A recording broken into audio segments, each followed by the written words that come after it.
하나님께서 맨 처음에 이렇게 천지를 만드셨어요. 천지라는 것은 하늘과 땅이에요. 하늘과 땅을 만드시고 하나님께서 말씀하실 때 태초에 하나님이 천지를 창조하시니라 하고 하늘과 땅을 만드시고 이 지구를 만드시고 하나님이 보시기에 좋았더라 이렇게 말씀을 하셨어요. 그리고 6일째 되는 날 사람을 만드셨어요.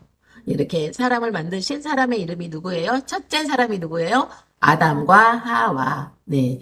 이렇게 사람을 만드시고, 하나님께서, 보시기에 너무 좋았습니다. 그래서 아담과 하와를 만드시고, 이렇게 하나님이 이 세상을 잘 다스리고, 또, 모든 동물들이랑 함께 또 행복하게 또 살 수 있도록 그렇게 만들어 주셨어요. 그런데 이렇게 행복하게 살고 있는데, 하나님께서 에덴 동산을 만드시고 아담과 하와가 거기서 행복하게 살았는데 하나님이 중앙 에덴 동산 꼭대기에다가 생명나무와 선악과 나무 두 나무를 딱 심어 놓으셨어요. 그러니까 하나님께서는 규칙을 만드신 거예요. 그냥 사람들이 마음대로 살게 하는 게 아니라 하나님이 정하신 규칙이 있는데 그때 규칙은 다른 건 없어요. 생명나무와 선악과 나무 두 나무를 해놓고 너가 생명나무를 먹으면 나무의 열매를 먹으면 영원히 살게 되고 또 선악을 알게 하는 나무를 먹으면 죽는다고 이렇게 말씀을 하셨어요. 하나님께서 왜 맨 처음부터 규칙을 주셨을까? 하나님은 질서의 하나님이시기 때문에 맨 처음에 이 그 지구를 만드실 때에도 규칙적으로 만드셨어요. 하늘과 땅을 딱 분리를 해놓으시고 또 하늘에 새가 나르게 하시고 또 여기 땅도 바다와 땅을 구분해서 만드시고 바다에 사는 생물 또 육지에 사는 생물 이렇게 나누셨어요. 그리고 거기에 또 나무가 나게 하시고 다 질서대로 하나님이 만드신 하나님이세요. 그래서 와 우리 하나님은 질서를 좋아하시는구나. 그리고 이렇게 규칙을 좋아하시는구나. 이거 하나님이 만드신 것만 봐도 알 수 있어요. 그리고 사람들에게도 그냥 너희들 에덴 동산에서 알아서 살아 이렇게 하신 게 아니라 하나님이 사람을 만드신 거는 사람을 통해서 하나님이 영광 받기 위해서 만들었어요. 단 한 가지 하나님께서 사람에게 너가 결정해. 너가 선택해. 이건 하신 거예요. 생명나무를 나무의 열매를 따먹든지 선악을 알게 하는 나무의 열매를 따먹든지 네가 결정해. 근데 결과는 어떻게 돼요? 결과는 선악을 알게 하는 나무의 열매를 먹으면 죽게 돼. 그러니까 그거는 꼭 먹지 말아라. 이렇게 말씀을 하신 거예요. 근데 사람들이 이상하죠, 마음이? 꼭 하지 말라는 것은 궁금해요. 저게 뭘까? 저기 건드리면 안 돼. 그러면 괜히 손이 가서 그거를 열어보고 싶고 궁금해. 전도사님도 뭐 호기심이 되게 많거든요. 그래서 저거 뭐지? 이렇게 가보고 부모님이 가지 말라 그러면은 분명히 어려움이 있는데 꼭 가요. 가서 또 이렇게 다치거나 이렇게 넘어져서 피를 흘리거나 이렇거든요. 이 사람이 되게 이상하죠. 그래서 사람들은 청개구리 마음이 있는 것 같죠? 네. 그런데 아담과 하와도 그렇게 하나님이 행복하게 잘 살으라고 그렇게 말씀을 하셨어요. 그런데 하루는 뱀이 나타났어요. 뱀이 나타나서 하와를 유혹했어요. 하와야.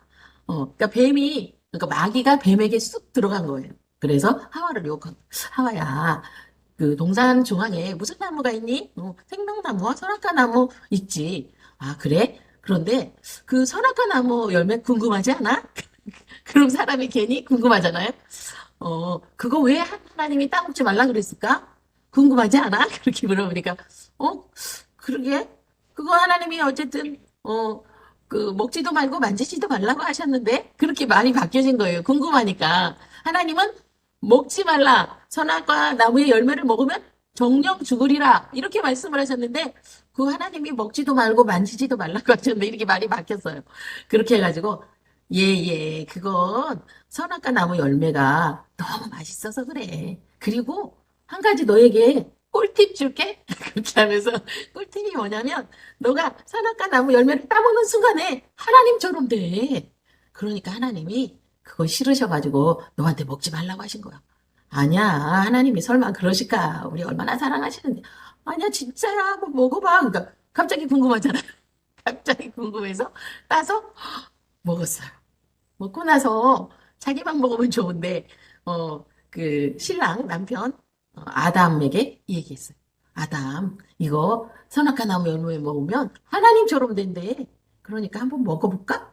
내가 먹어보니까 너무 맛있어. 이렇게 하고 아담에게 주니까 아담도 덜컥 먹었어요. 그런데 하나님이 뭐라고 말씀하셨나요?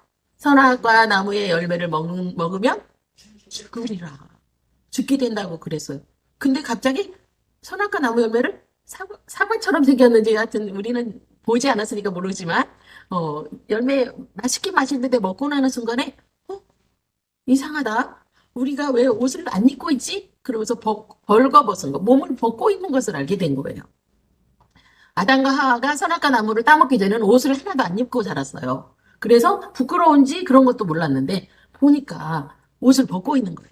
아담, 뭐라도 빨리 가려야지. 그래가지고 이 나뭇잎을 이렇게 엮어가지고 아담도 가리고 또 하와도 가리고 중요한 부분들을 다 가렸어요. 창피하게 됐어요. 그러니까 창피한 거를 알지 못했는데 창피한 거를 알게 된 거예요. 그리고 나서 무서웠어요. 하나님이 이 선악과 나무 열매를 먹으면 분명히 죽는다고 말씀하셨는데 그래가지고 숲속에 이렇게 숨었어요. 그랬을 때 하나님께서 찾아오셨어요. 아담아, 아담아, 어디 있느냐 이렇게 말씀하셨어요.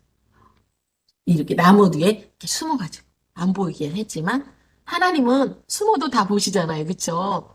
그래서 하나님께서 아담아 내가 왜 먹지 말라고 한 선악과 나무 열매를 먹었냐 이렇게 말씀하니까 네 하나님이 저에게 짝꿍으로 주신 하와가 저를 유혹했어요. 그래서 어쩔 수 없이 먹었어요. 이렇게 한 거예요. 또 하와는 뱀이 저에게 먹으라고 했어요. 이렇게 하면서 서로 핑계를 대었어요. 이렇게 선악과 열매를 먹은 사람들은 이제 죽게 된 거예요. 그런데 하나님께서 너무 사람을 사랑하셨어요. 그래서 아담과 하와가 원래는 죽어야 되는데 하나님이 대신 자기 아들을 죽이시기로 결정을 하신 거예요. 그래서 하나님이 우리를 얼마나 사랑하셨는지 자기의 독생자 예수님을 보내셔서 아담과 하와 대신에 아담과 하와의 후손인 저와 여러분 대신에 예수님을 죽이시기로 그때 결정을 하신 거예요. 참 사람들이 너무너무 잘못을 많이 하고 특히 아담과 하와를 비롯해서 그의 후손인 우리들도 아담과 하와를 닮아서 죄를 날마다 지으면서 이렇게 살아가고 있습니다. 그런데 그 모든 죄에 대한 책임은 누가 지셨다고요? 하나님께서 지셨어요. 하나님께서 자기 아들을 죽이시기로 그렇게 결정을 하신 거예요. 그래서 하나님께서 가브리엘 천사를 통해서 많은 세월이 4,000년이 지난 이후에 막달라 마리아에게 나타나셔서 요셉과 마리아를 통해서 마리아는 결혼하지 않았는데 갑자기 아기를 가지게 되었는데 그 아기가 바로 예수님이세요.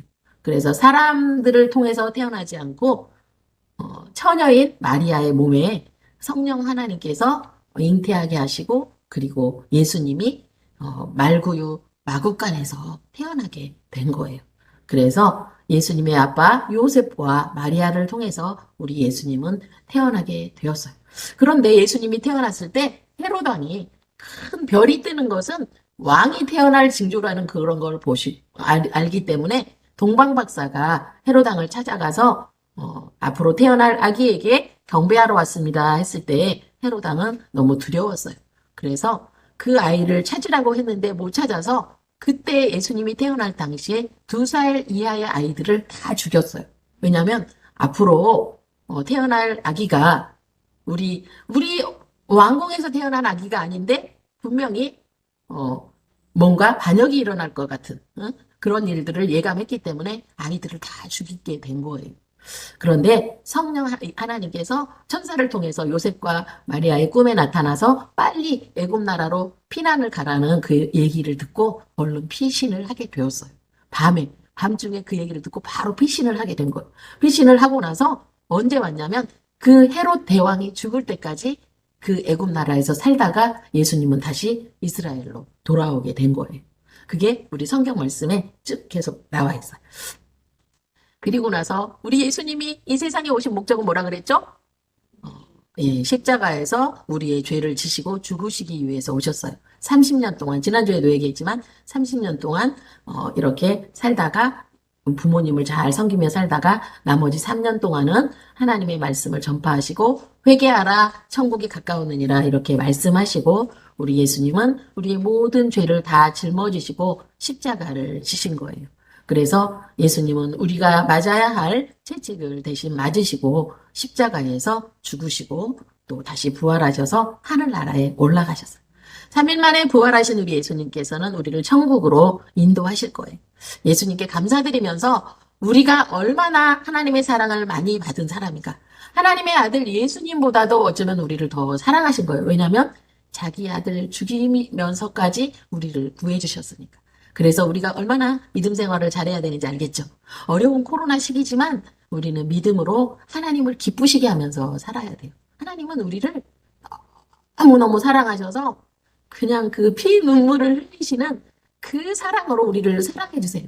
여러분들이 그 사랑을 느끼게 되면 눈물이 막 나와요. 왜냐면 나는 너무너무 많이 잘못하는데 우리 하나님은 이렇게 사랑하시고 또 용서해 주시고 또 용서해 주시고 계속 용서해 주시면서 돌아오시기를 기다리는 그 하나님의 사랑에 감동하고 감격하면서 우리는 예수님께 그래요. 우리에게 다른 거 요구하는 거 없어요. 예배 드릴 때 예배 잘 드려. 그거만 너희들은 잘하면 돼. 그리고 나머지는 너희들 맘대로 살아. 죄 짓지 않고 살면 돼. 이렇게 말씀하시거든요. 그렇게 잘 살아가는 저와 여러분이 되었으면 좋겠어요. 아멘.